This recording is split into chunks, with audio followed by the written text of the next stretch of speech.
C'est comme un péage sur l'autoroute. Si jamais vous roulez à 250 km/h sur l'autoroute pour arriver vite à votre destination, mais qu'il y a des péages tous les 2 km, ça n'aura pas changé grand-chose de rouler à 250 ou à 130. Ce qui va compter, c'est le temps que vous allez perdre dans les péages. Le networking, c'est pareil. La mission de l'entreprise, elle est assez simple, c'est de réconcilier des performances de pointe en traitement de la data et la sobriété énergétique. Aujourd'hui, c'est deux notions qui sont en opposition complète. Si on veut aller plus vite, si on veut traiter plus de data, on va faire exploser la consommation énergétique de nos infrastructures. Avec les technologies photoniques comme celle de LumiSync, le but, c'est de complètement inverser cette relation. Le networking, il est en train de changer très vite vers la photonique. La photonique, c'est ce que nous, on développe à LumiSync en partie, c'est d'utiliser de la fibre optique à la place du fil de cuivre et de la lumière laser, donc des photons, à la place des électrons qui sont plus énergivores et moins efficaces, moins rapides.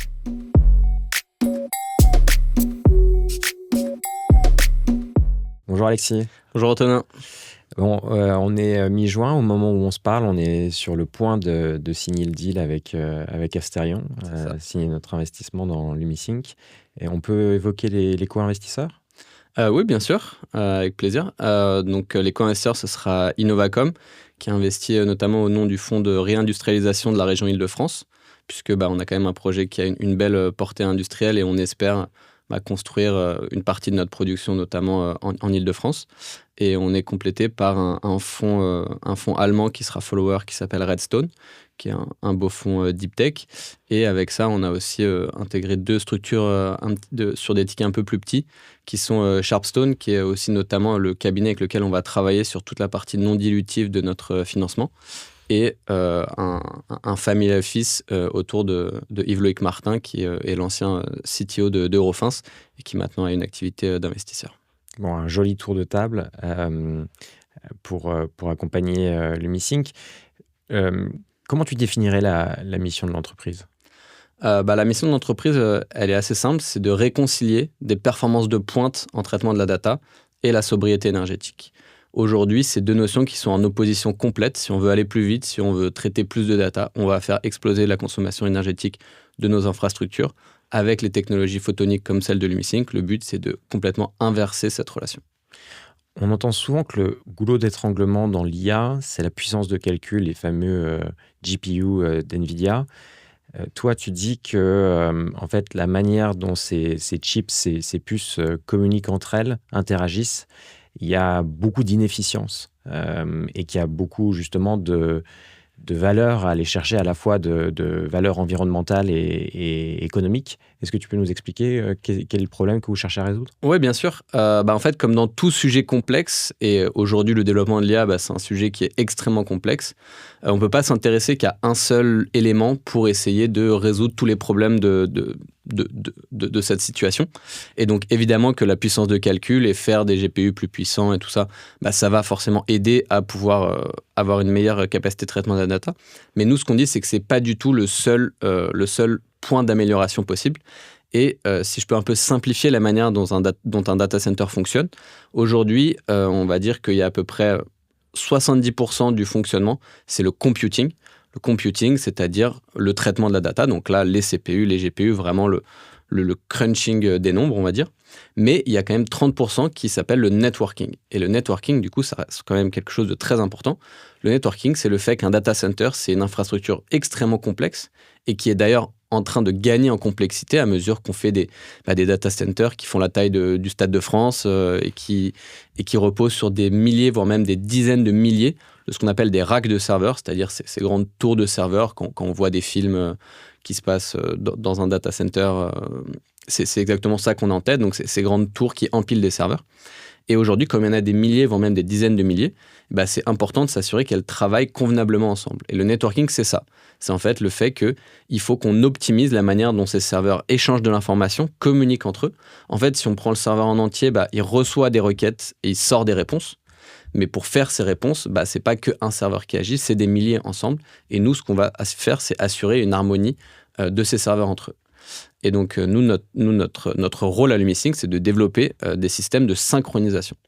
Et la synchronisation, c'est quelque chose d'extrêmement important, puisque c'est le fait qu'aujourd'hui, tous ces serveurs, il faut qu'ils reçoivent un signal de référence qui veut dire qu'ils ont toute la même information au même moment, et que ce signal de référence il soit mis à jour le plus fréquemment possible pour que les serveurs soient en permanence au courant des nouvelles requêtes qui arrivent. Donc un moyen un peu simple d'expliquer ça dans la vie de tous les jours, ce serait par exemple votre positionnement GPS. Donc quand on se balade dans la rue avec Google Maps, notre position elle est mise à jour à une certaine fréquence. Et si cette fréquence était trop faible, dans ce cas-là, pendant un moment, vous êtes à l'aveugle, vous allez rater un virage, vous n'allez pas savoir où vous êtes, parce qu'il y a ce délai de latence où le téléphone n'a pas une information mise à jour. Donc dans le cadre d'un Google Maps, on n'a pas besoin d'une précision extraordinaire pour que ça soit suffisant. Donc une précision de l'ordre de la milliseconde, c'est largement suffisant pour ne pas rater un virage. En revanche, dans un data center avec des requêtes extrêmement complexes qui augmentent grâce à l'IA, aujourd'hui, nous, ce qu'on va faire avec LumiSync, c'est apporter une latence de synchronisation de l'ordre de la nanoseconde, c'est-à-dire que chaque nanoseconde, l'information va être mise à jour dans les data centers. Et donc, du coup, les serveurs seront en permanence en train de traiter une nouvelle requête au lieu de perdre du temps à attendre de recevoir la requête qu'ils vont devoir traiter. Et donc, du coup, c'est là où on montre bien que améliorer les capacités de calcul, donc améliorer le computing, ça va améliorer la vitesse de traitement de la requête. Mais si ensuite on a un péage de synchronisation parce que une fois que le serveur a traité extrêmement rapidement la requête grâce à des GPU ultra performants, mais qu'ensuite il met une centaine de nanosecondes à attendre une nouvelle requête, ça c'est du temps perdu en fait, où le serveur ne peut pas travailler. Et donc du coup, c'est là où on montre que le fait d'avoir cette information mise à jour très fréquemment, c'est presque aussi important qu'améliorer les capacités de calcul, parce que sinon, c'est comme un péage sur l'autoroute. Si jamais vous roulez à 250 km/h sur l'autoroute pour arriver vite à votre destination, mais qu'il y a des péages tous les 2 km, ça n'aura pas changé grand-chose de rouler à 250 ou à 130. Ce qui va compter, c'est le temps que vous allez perdre dans les péages. Le networking, c'est pareil. Et ça a quelles conséquences que les GPU soient à l'arrêt pendant quelques nanosecondes, millisecondes c'est un impact énorme en fait. C'est du temps où le serveur ne travaille pas en fait. Et donc du coup, nous, ce qu'on va pouvoir apporter comme valeur, c'est d'augmenter l'efficacité du data center, puisque du coup, il va pouvoir traiter plus de requêtes à la seconde. Et donc du coup, si en parallèle, on augmente aussi les capacités de calcul et que du coup, grâce à nous, on peut traiter plus de requêtes à la seconde parce qu'on est au courant de plus... Enfin, grâce à nous, on reçoit plus de requêtes à la seconde. Et grâce à l'amélioration de la capacité de calcul, on va pouvoir en traiter plus à la seconde. Si on met ces deux améliorations ensemble, là, on augmente énormément les capacités du data center. Mais s'il n'y a qu'un seul de ces deux aspects qui est amélioré, forcément, du coup, l'autre crée un bottleneck. La technologie aujourd'hui qui permet à ces puces de communiquer entre elles, c'est quoi et vous proposez quelle rupture technologique pour améliorer cette efficience? Bien sûr. Donc, aujourd'hui, comment ça fonctionne dans un data center? La majorité de l'activité est électronique, donc basée sur les systèmes électroniques qu'on développe depuis les années 50. Aujourd'hui, le computing est quasiment exclusivement électronique. Donc, il n'y a pas de révolution technologique, c'est juste des améliorations incrémentales des performances, mais le système de base est le même. En revanche, le networking, il est en train de changer très vite vers la photonique. La photonique, c'est ce que nous, on développe à LumiSync en partie, c'est d'utiliser de la fibre optique à la place du fil de cuivre et de la lumière laser, donc des photons, à la place des électrons qui sont plus énergivores et moins efficaces, moins rapides. Donc aujourd'hui, la photonique, on la connaît tous à notre manière, puisque le premier aspect où elle s'est développée, c'est sur du coup le câblage en fibre optique sur les longues distances. Donc en fait, pour faire une analogie avec par exemple l'ordinateur, la photonique, elle est supérieure en tout point à l'électronique. Son seul défaut, c'est que aujourd'hui, la fibre optique, ça coûte plus cher que du fil de cuivre. Donc du coup, il a fallu trouver la bonne équation économique pour enfin dire, bon là, on est obligé de mettre de la fibre optique, on ne peut plus continuer à transférer des antennes vers chez vous, le signal par fil de cuivre. Et donc du coup, la fibre optique s'est développée sur l'accès Internet des logements, de à peu près partout, le maillage, on va dire, télécom sur le territoire. Mais aujourd'hui, dans les data centers, on a besoin d'une telle vitesse, d'une telle précision dans le transfert de l'information que même entre deux serveurs qui vont être espacés de quelques dizaines, voire quelques centaines de mètres, en fait, on a un gain énorme à utiliser de la fibre optique. Et donc, sur ce networking, cette mise en réseau des serveurs, on le fait déjà aujourd'hui par fibre optique. Et donc, nous, ce qu'on veut faire, c'est pousser ça un peu plus loin. Et au lieu qu'il n'y ait que le transfert de l'information, qu'il y ait aussi la synchronisation qui ait lieu de manière photonique, avant de ensuite continuer à traiter l'information de manière électronique avec les systèmes traditionnels. Ce qui ne veut pas dire que le traitement d'information ne passera jamais à la photonique non plus.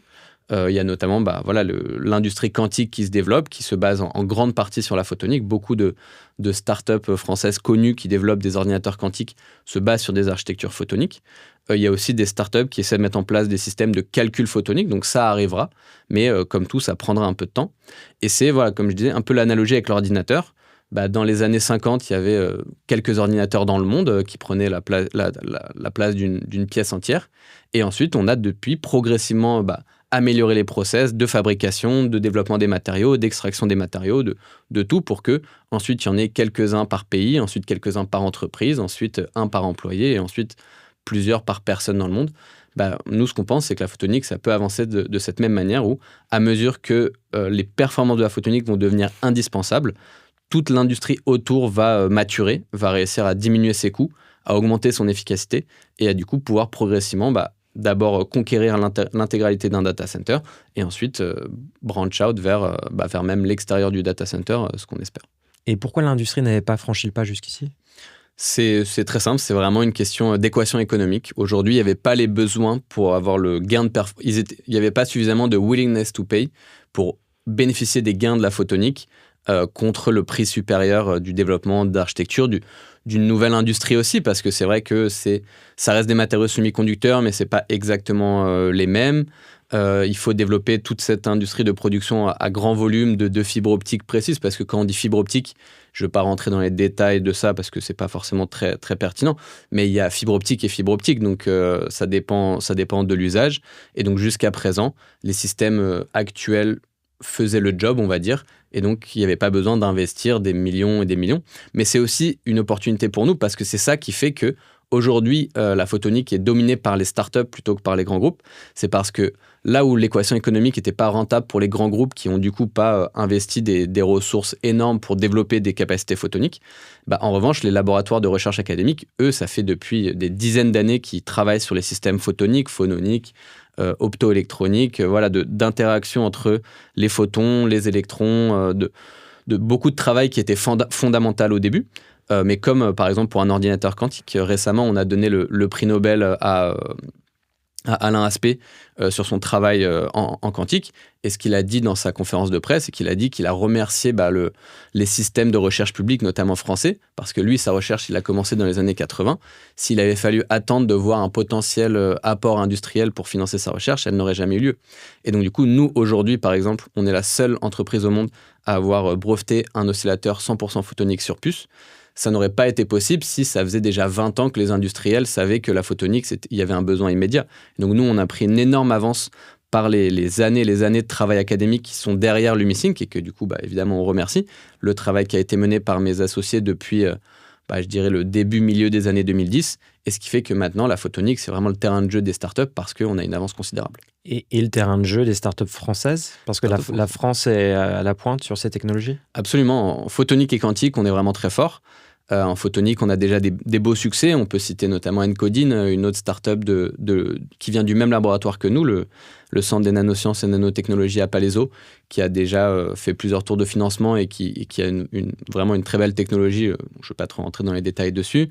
Même des startups quantiques, mais sur la photonique, par exemple Candela, aussi issu du C2N, qui est du coup vraiment un fleuron français dans l'ordinateur quantique. Eux, c'est un ordinateur quantique qui se base sur une architecture photonique. Donc effectivement, on a des laboratoires aussi excellents. Nous, le laboratoire où on est hébergé, on dispose notamment de la plus grande surface de salles blanches académiques de France et presque d'Europe. Salle blanche, qu'est-ce que c'est ? C'est ces salles en environnement ultra contrôlé en termes de température, de pression et notamment aussi de poussière, ce qui permet de faire du travail de précision dans d'excellentes conditions.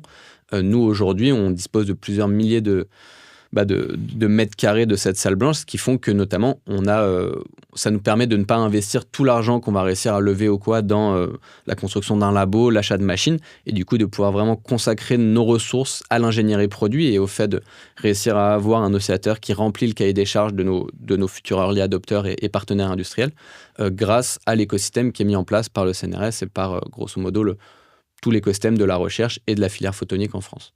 Et l'un de tes associés est un chercheur de pointe en photonique depuis 10 ou 15 ans ? Absolument, oui. Je suis associé avec Rémi Bref, qui est un chercheur qui a gagné de nombreux prix. Il avait notamment gagné le prix Gerfagnon, je connais peut-être mal le nom, mais qui récompense le meilleur chercheur en physique de moins de 40 ans, qu'il a gagné il y a quelques années. C'est quelqu'un qui aujourd'hui mène une grosse unité de recherche au C2N. Donc il travaille sur l'UMISync. Notamment, on a la chance de bénéficier de ce qu'il appelle le statut de concours scientifique au CNRS, qui autorise un chercheur à dédier 20% de son temps à une start-up et le reste de son temps à son travail de recherche publique. Et donc nous, on bénéficie quand même de son expertise au quotidien, parce qu'on reste dans un bureau juste à côté du sien, mais ça lui permet lui aussi de continuer à développer son travail de recherche fondamentale, qui pourrait ensuite bénéficier potentiellement l'UMISync. Nous, on a une excellente relation avec le CNRS notamment, et si Rémi développe des résultats pertinents pour nous dans le cadre de son travail public, on pourra voir avec le CNRS pour réussir à intégrer ça aux résultats dont dispose l'UMISync. Donc c'est vraiment une relation qui est win-win, où nous, on bénéficie des infrastructures du CNRS, mais en même temps, on valorise leurs actifs qui nous ont mis à disposition, notamment des brevets qui avaient été déposés sur notre oscillateur. Et en échange, nous, on continue à bénéficier de beaucoup de choses. Donc c'est vraiment une situation parfaite pour nous. Si votre technologie se développe à grande échelle, quel gain d'efficience on peut espérer ? Nous, on a une proposition de valeur qui est sur 3 aspects principaux.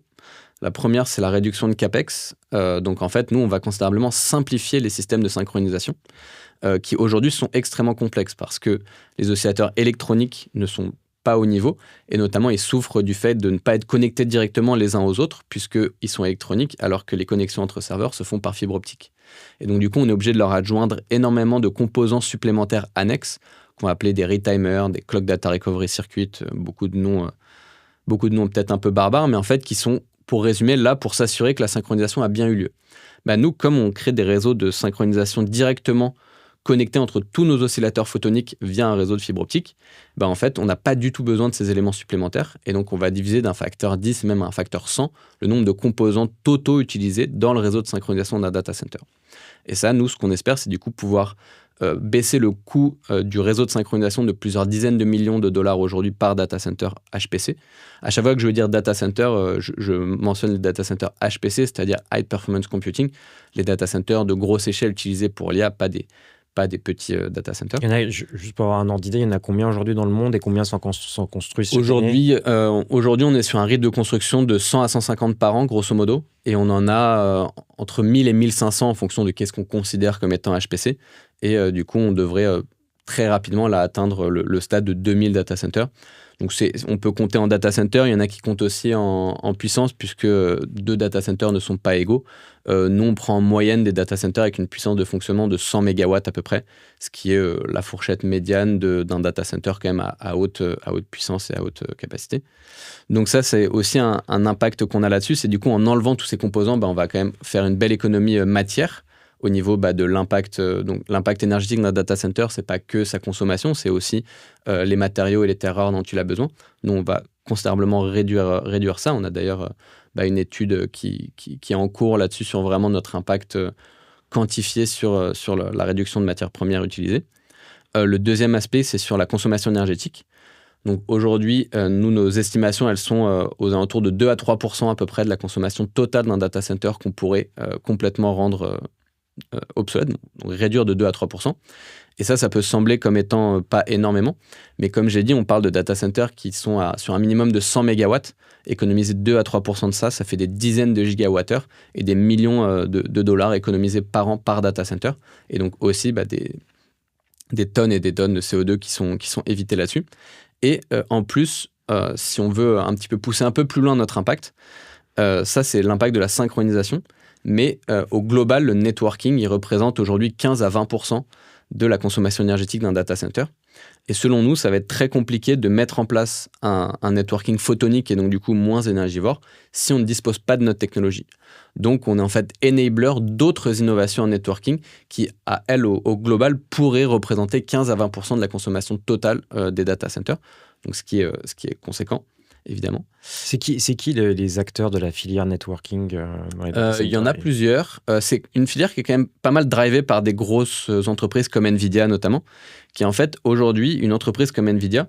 Et c'est pour ça que nous, on les voit pas du tout comme des concurrents, mais on les voit vraiment comme des amis et des partenaires avec lesquels on espère signer des contrats de collaboration à l'avenir. On est déjà en échange avec eux. Mais en fait... Et d'ailleurs, ils investissent massivement dans plein de voilà, ils investissent massivement. Y compris assez tôt. Exactement, parce qu'en fait, c'est une entreprise qui n'a pas intérêt à tellement verticaliser son activité qu'ils interviennent au niveau du composant. NVIDIA, c'est un intégrateur technologique, comme le sont des entreprises dans toutes les industries, comme par exemple Safran en aérospatiale ou autres. Et du coup, eux, leur objectif, c'est qu'il y ait des entreprises de très forte qualité, qui avec un très fort potentiel d'innovation, qui développent des composants à la pointe, que NVIDIA va venir ensuite intégrer dans des systèmes plus complexes. Notamment, par exemple, là, une grosse innovation en networking qu'ils ont annoncé récemment, c'est de travailler sur des switches optiques. Le switch, pour résumer, c'est le composant qui s'occupe de la répartition de la charge de travail dans un data center. Donc, quand il reçoit une requête, ça va passer par le switch, et le switch va la diviser en un peu de travail pour le serveur A, un peu de travail pour le serveur B, et ainsi de suite. Donc, c'est un composant qui est vraiment crucial. C'est, on va dire, l'agent qui fait la circulation au carrefour dans le data center. Et aujourd'hui, quand ils communiquent sur leur switch optique, ils communiquent sur la dizaine de startups qui s'occupent chacune d'un aspect très précis du networking optique. Donc ceux qui font les lasers, ceux qui font les fibres, ceux qui font les transceivers, ceux qui font plein de types d'éléments. Et là, notamment, ensuite, ils ont annoncé de prendre des grosses participations dans certaines de ces entreprises, comme Coherent récemment, ou Lumeai, qui sont... voilà. Et donc, nous, notre objectif, c'est d'être sur un positionnement similaire à ces startups-là, de nous être la référence en synchronisation et que notre travail de synchronisation soit intégré par les intégrateurs technologiques qui vont ensuite vendre une solution qui intègre notre technologie aux entreprises qui construisent et opèrent les data centers. Et NVIDIA ne pourrait pas être à l'initiative de ce type de technologie ? Non, c'est vraiment pas leur cœur de métier. Et aujourd'hui, ils se fournissent en oscillateurs. Donc, il n'y a pas vraiment de raison qu'ils se disent, maintenant, on va développer notre oscillateur photonique. Aujourd'hui, on sait chez qui ils se fournissent en oscillateur. C'est de l'oscillateur à quartz électronique, la technologie traditionnelle. Et ils n'ont aucune unité de R&D qui travaille sur ce type de R&D. Eux, vraiment, la R&D de NVIDIA, c'est comment est-ce qu'avec les briques technologiques dont on peut disposer par l'entreprise A, B, C, D et E, on va faire le produit final, donc le chip, le serveur, le composant pour data center qui va être le plus efficace et qui va apporter le plus de valeur au data center. Donc, ce n'est pas du tout leur cœur de métier de venir sur un niveau de granularité tellement faible qui est le niveau vraiment du composant microscopique qui est ce que notre travail à nous, en fait. Et d'ailleurs, le CEO d'NVIDIA a appelé récemment à accélérer sur la photonique. Ça veut dire quoi pour vous en termes de signal marché ? Pour nous, c'est un signal marché très fort. C'est justement qu'aujourd'hui, c'est une transition qui va se faire plutôt plus rapidement que plus lentement que prévu. D'ailleurs, les switches optiques, les estimations au début des années 2020, c'était que ça n'arriverait pas avant 2028-2030. Finalement, on a eu déjà des premières annonces en 2025 et une première gamme de produits qui sort cette année. Donc, ça montre qu'on est en avance sur les temps de passage. On voit... que ce soit les levées de fonds, les annonces d'autres startups dans la filière photonique, des levées de fonds de plusieurs centaines de millions de dollars aux États-Unis, comme celle par exemple de IR Labs ou d'autres startups. D'acteurs qui font la même chose que vous ou qui sont positionnés à d'autres endroits de la filière ? Non, qui sont complémentaires à nous, c'est-à-dire qui sont dans du networking. IR Labs, eux, par exemple, ils sont beaucoup sur ce qu'on appelle les interconnexions optiques, c'est-à-dire faire les liens optiques les plus efficaces entre les éléments. Donc, nous, on n'a pas de concurrence directe sur de l'oscillateur photonique on-chip qui est notre produit à nous. Donc, nous, on est complémentaires avec ces autres technologies. Il faut quand même juste qu'on s'assure qu'ils ne trouvent pas de moyen de se passer de notre technologie, évidemment. Et c'est pour ça que nous, on fait une veille très active. On regarde en permanence les innovations que ces entreprises-là développent. Est-ce qu'elles pourraient amoindrir le besoin pour notre technologie ? Pour l'instant, ce n'est pas ce qu'on a constaté. Mais on ne les voit pas développer un produit comme le nôtre. Donc, c'est quand même quelque chose qui est important pour nous, notamment parce qu'on a quand même, nous déjà, on a des fortes barrières à l'entrée. On a un beau portfolio de brevets qui protègent notre technologie. Et on a surtout un savoir-faire qui, comme je disais, ne date pas d'hier. Ce n'est pas parce que l'entreprise est créée en 2024 qu'on développe depuis 2024. C'est quelque chose qu'on développe depuis plus de 10 ans sur le travail sur certains matériaux semi-conducteurs qu'on a identifiés et qui ne sont pas forcément les plus utilisés sur le marché. Et enfin, notre oscillateur photonique n'a absolument rien à voir avec un oscillateur électronique traditionnel.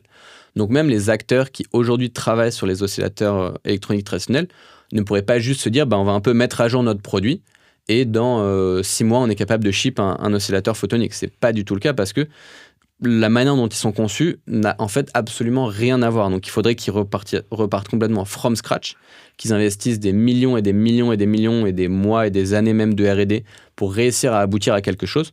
Donc ça va être très très compliqué pour eux de rattraper le retard qu'ils ont sur nous sur cette typologie précise de produits. Et d'ailleurs, on a échangé avec certaines de ces entreprises qui, elles, seraient presque même intéressées à essayer de travailler avec nous et à pouvoir nous aider à pousser notre technologie sur le marché parce que de toute façon, ils ne pourront pas la créer eux-mêmes en fait. Et du coup, il y a un enjeu d'opérer une bonne collaboration avec ces nouveaux acteurs qui sont plutôt basés aux États-Unis. Il y a de ça. Après, il y a aussi des acteurs européens avec lesquels on échange. Il y a des sortes de, je ne sais pas si conglomérats est le bon mot, mais des associations autour de la photonique qui se créent en France, en Europe. En Europe, il y a notamment Photon Hub, par exemple, qui est vraiment une plateforme de partage de ressources, on va dire, sur des acteurs publics et des startups ou entreprises qui travaillent sur la filière photonique. En fait, je pense qu'on est tous conscients dans cette filière que il y a énormément de choses à développer sur chaque élément de la chaîne de valeur d'un data center, mais même d'autres industries. Là, on parle beaucoup de data center parce que nous, évidemment, c'est le cas d'usage qu'on cible en priorité parce que c'est là où on voit 3 aspects clés pour nous. Un marché très profond de plusieurs milliards de dollars. Une compatibilité technologique extrêmement forte. Comme j'ai dit, le networking est déjà en train de passer très rapidement à la photonique, donc forcément, ça facilite l'adoption de notre technologie. Et c'est aussi l'industrie qui a le plus besoin de notre mission, c'est-à-dire de réconcilier performance de pointe et sobriété énergétique. Donc pour ces 3 raisons-là, on cible en priorité les data centers. Mais les technologies photoniques, elles se développent aussi en aérospatial et en défense, dans les réseaux télécoms, et même dans d'autres cas d'usage, au niveau des sensors notamment, au fait qu'aujourd'hui on est dans des industries connectées où il y a des capteurs absolument partout, ça se base sur des technologies photoniques. Donc aujourd'hui, on est tous conscients qu'on travaille sur notre petit aspect de cette révolution photonique qui est en train de se développer. Et donc, on n'est pas vraiment en concurrence les uns avec les autres. Bon, évidemment, il y a quelques startups qui travaillent sur exactement le même problème. Mais grosso modo, moi, si des startups photoniques annoncent des grosses levées de fonds, annoncent la construction d'une salle blanche, d'un centre de production... C'est bon pour toi. C'est bon pour moi. Je ne vais pas du tout voir ça avec de la jalousie. Je vais essayer justement de rentrer en contact avec eux et dire comment est-ce qu'on peut pool nos ressources un peu et faire en sorte que cette filière qui a des décennies de retard sur l'électronique, mais qui en revanche n'a rien à lui envier d'un point de vue des performances, et même c'est plutôt le contraire, comment est-ce qu'on peut faire pour travailler ensemble pour la pousser le plus loin possible et le plus vite possible. Vous en êtes où aujourd'hui en termes de maturité industrielle ? Aujourd'hui, donc, grâce aux infrastructures du C2N, on se rapproche d'un TRL qu'on pourrait qualifier de TRL 5, c'est-à-dire qu'aujourd'hui, on a un prototype de laboratoire robuste, reproductible, donc on est capable de produire plusieurs exemplaires par mois avec tout le temps les mêmes performances, qu'on est en train déjà de tester en conditions plus poussées que des conditions de laboratoire. On s'est procuré du matériel pour faire des tests sur la résistance à la chaleur, à l'humidité, aux résistances au choc et des choses de ce genre-là.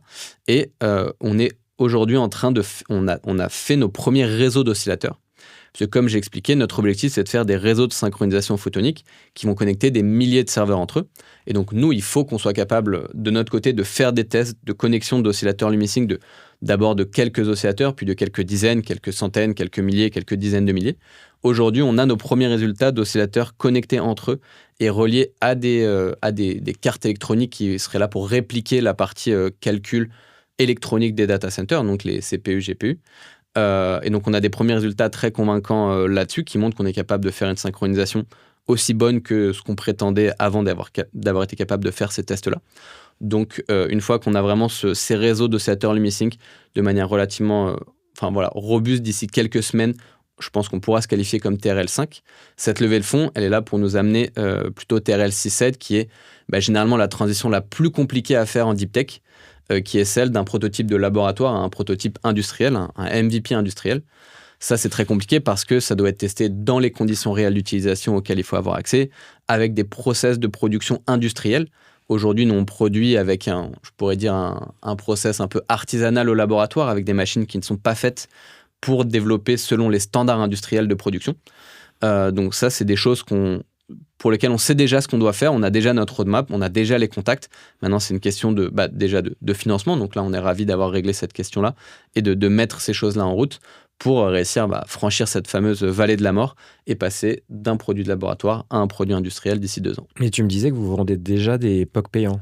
Oui, en fait, c'est quelque chose qui montre que notre technologie est unique au monde et qu'on ne pourrait pas la trouver sur le marché aujourd'hui. On a déjà signé un premier prototype payant pour une startup dont je tairai le nom, mais pour un montant de 106 000 euros, avec pour objectif de leur faire en fait un prototype d'oscillateur LumiSync qui réponde parfaitement à leur cahier des charges. Donc c'est déjà un premier point très positif pour nous parce que voilà, ça montre la désirabilité, ça montre qu'il y a de la willingness to pay pour notre technologie. Et c'est quelque chose qu'on veut continuer à pousser. Nous, on ne veut pas attendre d'être TRL 8.9 et prêt à produire des centaines de milliers d'oscillateurs à l'échelle pour faire du revenu. Nous, du coup, on a signé notre premier revenu, mais on veut continuer en fait à rentrer dans cette relation-là avec nos early adopters, à rentrer dans cette relation de collaboration où eux, ils ont besoin d'avoir accès à notre technologie. Nous, on a besoin aussi d'avoir accès un peu à leur retour et à leurs ressources pour pouvoir s'assurer, comme je disais, que notre proto qui fonctionne au laboratoire fonctionne dans les conditions réelles d'utilisation. Et donc, c'est une relation vraiment win-win où on a cette relation de collaboration industrielle époque payant où chacun y retrouve son compte. On a signé ce premier contrat là au premier semestre 2026. Et tu penses qu'il y en a d'autres comme ça qui vont arriver ? Ouais. On a pour objectif d'en signer un minimum un autre d'ici la fin de l'année. Et c'est quel type d'acteurs, sans forcément citer les noms Pour l'instant, c'est plutôt des startups parce que les startups, on va dire, ont cette capacité à s'engager un peu plus rapidement sur des produits qui ne sont pas encore finis parce qu'ils ont pas encore eux-mêmes ne sont pas encore déployés à l'échelle, donc ils peuvent se permettre de travailler avec des produits qui ne sont pas encore finalisés, là où un grand groupe, il a besoin d'avoir une solution qui est déjà quasiment finie parce que il faut qu'ils puissent tout de suite tester si ça remplit leur cahier des charges et si ça correspond à un produit qui peut s'intégrer dans leur système. Donc notre objectif, c'est à partir de 2027 de commencer à signer ces POC payants avec des industriels des industries qu'on cible, donc idéalement Datacom, mais sinon potentiellement aussi télécom ou aérospatial, tout en continuant à travailler avec les startups. Et en fait, ça, c'est une force de la technologie qu'on développe chez LumiSync, c'est que concrètement, les besoins en synchronisation de 2 serveurs ou de 2 satellites ou de 2 antennes télécom, il y a évidemment des différences et le produit qu'on fera ne sera pas exactement le même, mais je dirais qu'il y a 85% des besoins qui sont les mêmes. Et donc, ça nous permet, nous, de travailler avec des acteurs de typologie différentes sans que ça puisse être perçu comme on se disperse, on ne sait pas où on va. Là, on travaille un peu avec la première personne qui veut bien travailler avec nous. En fait, tous les développements qu'on va faire pour un cas d'usage ou pour l'autre vont s'auto-nourrir en fait et vont nous permettre de continuer à apporter des nouvelles cordes à notre arc, à apporter des performances encore plus poussées à notre technologie pour ensuite finalement avoir un produit qui soit plus séduisant pour les acteurs de tous ces différents cas d'usage. Donc évidemment, on ne va pas non plus travailler avec 20 000 industries différentes et on va rester quand même assez focus Datacom parce que c'est vraiment l'industrie où on voit le plus de potentiel. Mais voilà, on ne s'interdit pas de manière ponctuelle de travailler avec d'autres types d'acteurs qui peuvent apporter d'autres capacités à notre technologie qui seront forcément bienvenues pour les autres industries. Vous êtes 3 cofondateurs. Ouais. Donc, il y a un profil académique pur. Il y a toi qui as un profil à la fois entrepreneur et scientifique, on pourrait dire. Ouais. Le troisième, il a quel profil ? Le troisième a plus un profil scientifique. Donc, pour la petite histoire, donc moi je suis Alexis Jean-Yves, je suis le CEO de LumiSync. Moi j'ai un parcours dual puisque j'ai commencé en ingénierie. J'ai fait l'ESPCI Paris qui est une école d'ingénieurs de très bonne qualité, mais surtout qui est une école d'ingénieurs qui pousse à la recherche. Il y a à peu près 70% des diplômés qui font un doctorat à la fin de leurs études, donc c'est un pourcentage extrêmement élevé, bien plus que dans les autres écoles d'ingénieurs françaises, qui m'a du coup amené à faire des stages de recherche dans ce milieu-là, notamment chez IBM dans la Silicon Valley ou au MIT à Boston. Et ça, du coup, ça m'a apporté cette appétence à l'innovation technologique. T'as pas eu envie de rester là-bas ? J'ai hésité, mais en fait, j'ai senti que j'avais quand même cette envie entrepreneuriale qui date de longtemps avant mes études d'ingénieur. Et je me voyais pas poursuivre à fond ce parcours, on va dire, pure recherche. Et donc, j'ai eu l'opportunité de faire un double diplôme à HEC à Paris en rentrant. Donc, je me suis dit que ça serait vraiment l'opportunité idéale d'avoir du coup cette double formation ingénieur et business qui allait me permettre de travailler sur des sujets technologiques, mais en ayant quand même une finesse de raisonnement d'un point de vue marché, d'un point de vue finance, d'un point de vue management, tout ce qui est nécessaire pour créer une entreprise avec succès. Tu penses que c'est compliqué pour un profil qui a juste un doctorat d'être un bon CEO? Ce que je pense, c'est que ils sont pas forcément tous faits pour, mais il y en a pour lesquels ça va être vraiment naturel. Et notamment, moi, ça, j'ai pu le constater puisque comment est-ce que j'ai rencontré Giuseppe et Rémi? C'est que j'ai été entrepreneur en résidence à CNRS Innovation, qui est la branche de valorisation des actifs de propriété intellectuelle du CNRS, donc en gros du portefeuille de brevets du CNRS. Et moi, j'ai été embauché pendant 1 an et demi pour travailler avec des chercheurs qui avaient contacté le CNRS en disant je pense qu'il y a vraiment un potentiel de start-up derrière ma recherche, mais j'ai pas la formation pour et j'ai besoin d'aide. Et donc moi, j'ai travaillé avec diverses équipes de chercheurs qui avaient tous une très belle technologie et qui voulaient en faire une start-up. Mais pourquoi est-ce que j'ai choisi de poursuivre avec Lumisync et ensuite de cofonder Lumisync avec Rémi et Giuseppe? C'est parce que j'ai senti que c'était des chercheurs qui étaient absolument brillants dans leur domaine, mais qu'ils n'étaient pas du tout... business-minded. Voilà, qu'il l'était justement plus que les autres. Que quand je parlais de la techno avec Giuseppe, évidemment, il allait me parler un peu en premier de la technologie, mais que c'était dans l'objectif de créer un produit et pas juste de faire de la belle recherche. C'était dans l'objectif de déposer des brevets et pas juste d'écrire des publications scientifiques. C'est un risque, ça, tu as constaté avec les chercheurs avec lesquels tu as échangé, qu'il y avait parfois, ils pouvaient être réfractaires. Ouais. Par exemple, il y en a qui voulaient d'abord écrire un papier, parce que c'est important quand on est chercheur, et ensuite peut-être breveter. Ça marche pas comme ça en fait. Si tu veux faire une start-up, ça doit être priorité à la protection de ta pays, et ensuite éventuellement, si tu veux absolument écrire un article, tu peux l'écrire. Mais donc rien que ça, c'est une inversion de mindset qui est extrêmement différente. Il y a aussi une différence de mindset entre chercheur et entrepreneur, c'est que le chercheur va être naturellement très techno-push, c'est-à-dire que le chercheur, il a des résultats et il va se dire ça pourrait être intéressant d'essayer de faire ça maintenant comme manipulation ou d'essayer de changer ce truc-là. Donc du coup, il va partir de sa techno et il va dire qu'est-ce que je peux faire de cette techno. Si on veut faire une startup, c'est l'inverse qu'il faut faire. Il faut être ce qu'on appelle market pool, c'est-à-dire il faut se dire bon, j'ai ces ressources, maintenant je vais m'intéresser aux entreprises qui pourraient être potentiellement intéressés par ce que je produis et comprendre quels sont leurs besoins pour faire en sorte que toutes les améliorations que je vais apporter, toute la R&D que je vais apporter, c'est dans l'unique but de répondre à leur cahier des charges, de répondre aux besoins du marché. Et ça, cette différence de raisonnement techno-push, market pool, elle est très très forte entre des chercheurs qui sont plutôt faits pour rester chercheurs et des chercheurs qui sont faits pour devenir entrepreneurs. Après, il y a beaucoup de choses qui sont mises en place aujourd'hui par la BPI et le CNRS pour aider les chercheurs dans cette transition.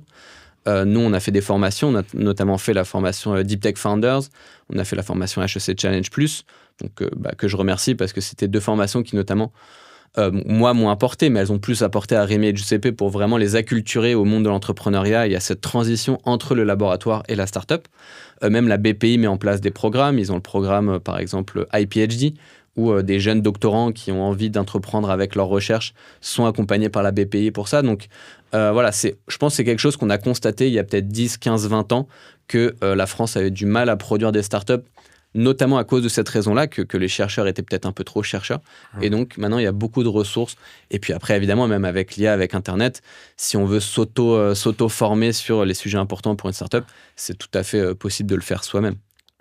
Là, quand on parle comme ça, on a l'impression qu'il n'y a jamais pas forcément de conflit, mais que vous êtes tout le temps, tous les trois, hyper alignés. Est-ce qu'il y a quand même des situations où l'intention du chercheur peut être en conflit avec le drive de l'entrepreneur? Honnêtement, pour l'instant, pas vraiment. Et c'est justement parce que moi, j'ai trouvé ces chercheurs qui avaient vraiment ce mindset. Mais je suis persuadé que si j'avais créé la startup avec d'autres équipes avec lesquelles j'ai travaillé, il y aurait eu du conflit, ça c'est sûr. Nous, on en a, mais pas trop. Nous, on a une manière de travailler que je dirais qui est ce qu'on appelle, nous, 90-10.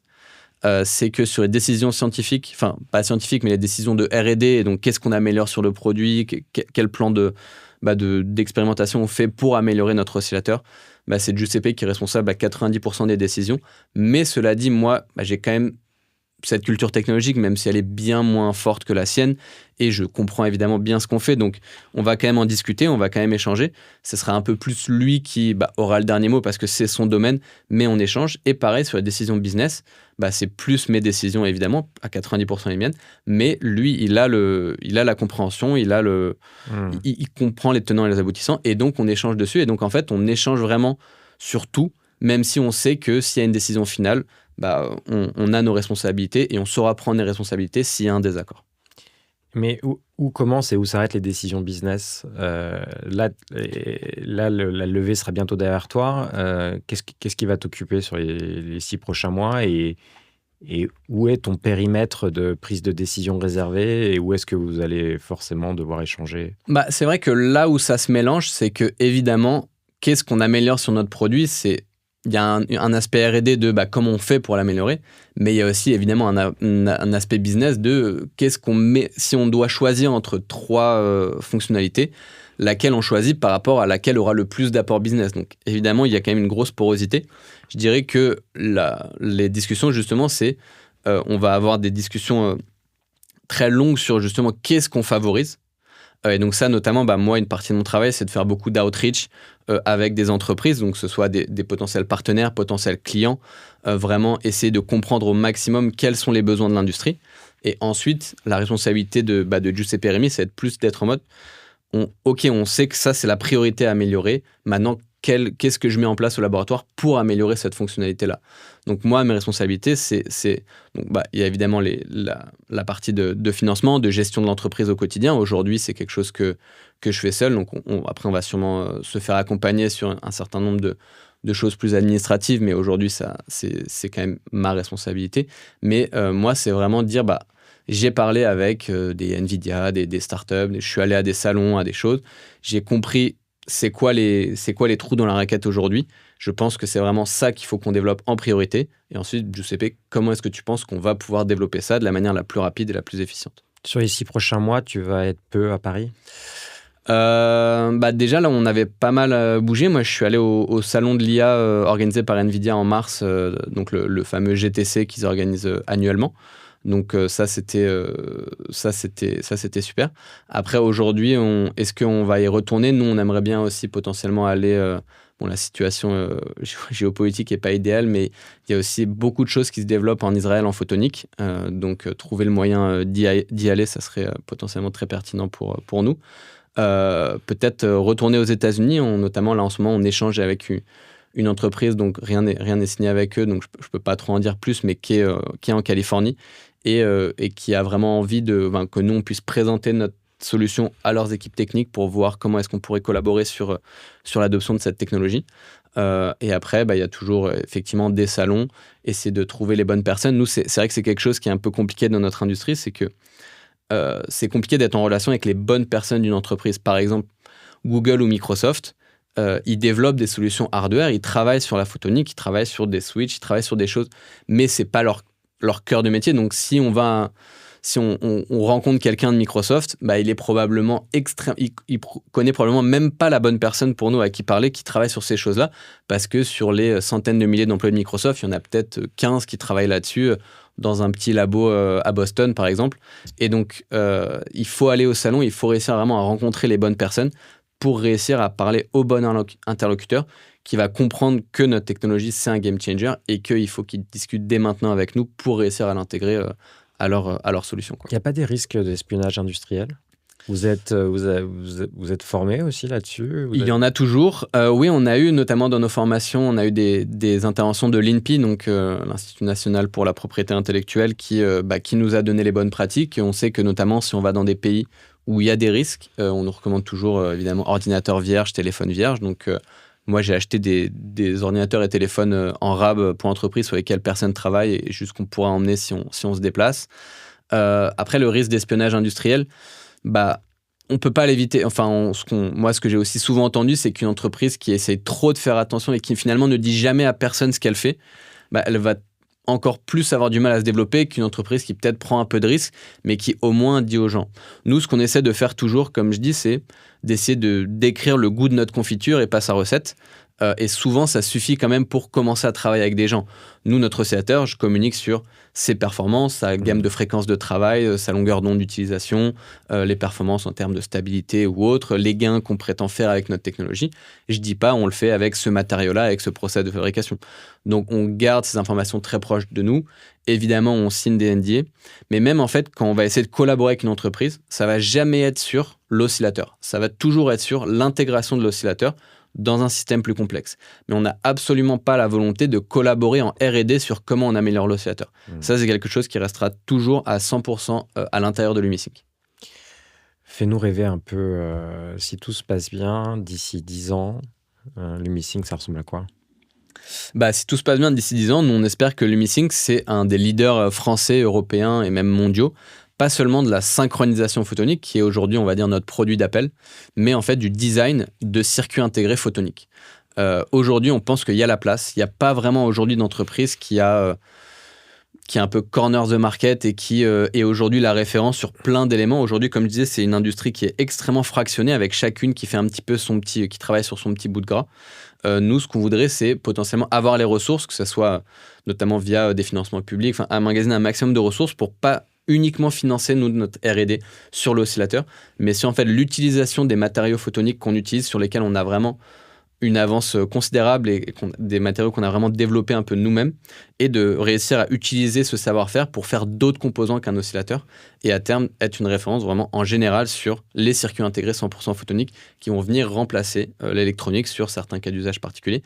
Et là, si on arrive à se généraliser, à pas se cantonner à l'oscillateur, je pense qu'il y a vraiment la place de pas viser un scénario d'exit à court terme, mais de vraiment viser plutôt un scénario de levées successives et potentiellement de licorne d'ici je ne sais pas exactement combien d'années, en centralisant le travail un peu de l'industrie photonique. Et Nvidia a plutôt tendance à racheter les acteurs comme vous ou pas forcément? Ils vont soit racheter, soit mettre des grosses contributions financières. Là, c'est notamment, ils ont annoncé un plan d'investissement de 6 milliards de dollars récemment dans des entreprises photoniques, notamment une startup qui s'appelle Coherent, je crois, qui a reçu un investissement de entre 1 à 2 milliards de dollars à peu près, mais ça ne correspond pas à un rachat de l'entreprise. Donc, généralement, ils prennent des participations qui vont être fortes, qui vont leur permettre d'avoir quand même un pied dans la direction technologique de l'entreprise, s'assurer que les roadmaps soient alignés avec les besoins de NVIDIA. Après, parfois, ça va se matérialiser sur un rachat pur et dur, mais généralement, c'est plutôt des grosses prises de participation. Bon, je te propose qu'on termine par des questions courtes et puis tu réponds du tac au tac assez rapidement.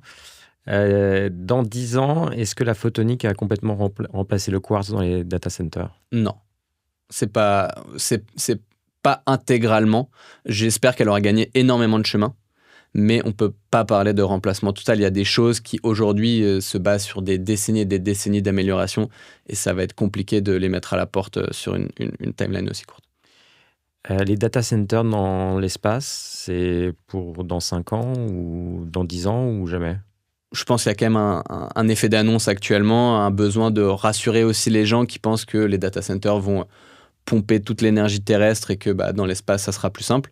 Alors effectivement, ça a un potentiel très fort et je pense que ça pourrait être une solution. Mais de là à ce que la timeline soit aussi courte, je pense qu'il y a du travail encore quand même. Pour vous, ça changerait quelque chose? Ce serait même limite presque mieux pour nous parce que dans l'espace, là, pour le coup, on serait obligé de travailler en photonique, en fait, parce qu'on ne va pas commencer à tirer des câbles du sol vers ces data centers spatiaux.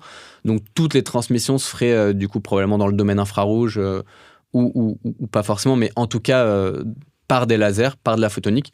Donc, ce sera un environnement qui sera quasiment exclusivement photonique dans l'espace, je pense. Donc, évidemment, parfait pour nous.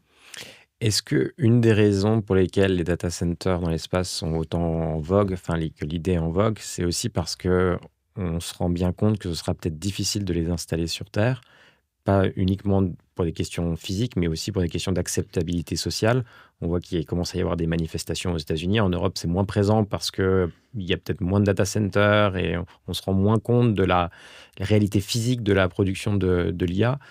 Toi, tu as un regard Moi, je pense que c'est exactement ça. C'est vraiment, aujourd'hui, ils sont en train de réaliser qu'il il y a un pushback fort et un pushback que je comprends. Hein. C'est vrai que quand on voit les vidéos de l'eau potable à proximité des data centers qui est marron, de l'équation énergétique, effectivement, il y a des gros problèmes. Et c'est notamment, nous, on veut faire partie de la solution là-dessus.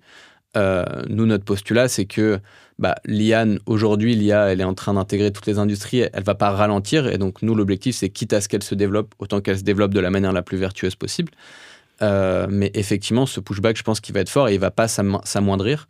Et donc, l'espace, ça peut être une solution. Après, l'espace apporte aussi énormément de complexité qu'on n'a pas sur Terre au niveau d'envoyer les choses dans l'espace, des énormes restrictions de poids. Enfin, avant de trouver une équation économique qui soit pertinente dans l'espace, c'est quand même généralement très compliqué. Mais ça résoudrait effectivement ce problème social, ça c'est clair. Le pari le plus risqué que vous devez absolument gagner pour y arriver? Je dirais que la chose la plus risquée pour nous, c'est de réussir à réussir notre adoption dans un écosystème extrêmement complexe et généralement régi par des très grandes forces, malgré la relative petite taille de notre entreprise. Aujourd'hui, on promet quand même un produit très disruptif qui va pouvoir avoir un impact énorme. Et donc, il faut que des entreprises comme des Nvidia ou autres fassent confiance à une startup créée en 2024. Aujourd'hui, on est 8. Donc, ça va être de réussir à avoir cette légitimité, de réussir à avancer vite, justement, pour pouvoir vite grandir, vite atteindre une taille critique où on a un partenaire de confiance pour ces entreprises et qu'on va pouvoir réussir à gagner la confiance de tout le monde pour dire la synchronisation, c'est Lumicing qui s'en occupe et nous, on s'occupe du reste, quoi. Si tu rencontres demain un chercheur qui hésite à devenir entrepreneur, qu'est-ce que tu lui dirais? Je lui dirais qu'il faut qu'il en ait envie au fond de lui-même. Il ne faut pas que ça soit quelque chose qui se dise un peu par défaut. Mais s'il sent vraiment qu'il a cette envie de pousser plus loin sa technologie, il faut foncer. Comme je l'ai dit, il y a aujourd'hui énormément que ce soit des financements, des formations, des structures pour lui apporter ce qui lui manquera peut-être. Et que ce sera le meilleur moyen d'avoir vraiment une indépendance sur sa recherche. C'est vrai que quand même, dans la recherche publique, parfois on a de la liberté, mais on peut être aussi pas mal attaché à des directives, à des financements qui vont régir sur quoi on travaille, sur quoi on ne travaille pas. S'il passe le pas, il va gagner en liberté, il va gagner en autonomie, il va pouvoir vraiment développer ce qui lui plaît, il va pouvoir être propriétaire de sa recherche, parce que c'est vrai qu'aujourd'hui on est chercheur au CNRS, notre recherche elle appartient à 100% au CNRS, donc il va gagner cette indépendance, vraiment travailler sur sa technologie, alors que là actuellement il travaille sur son sujet, mais sa technologie elle n'est pas à lui, quoi. Merci Alexis. Merci beaucoup Antoine, c'était un plaisir. À très vite.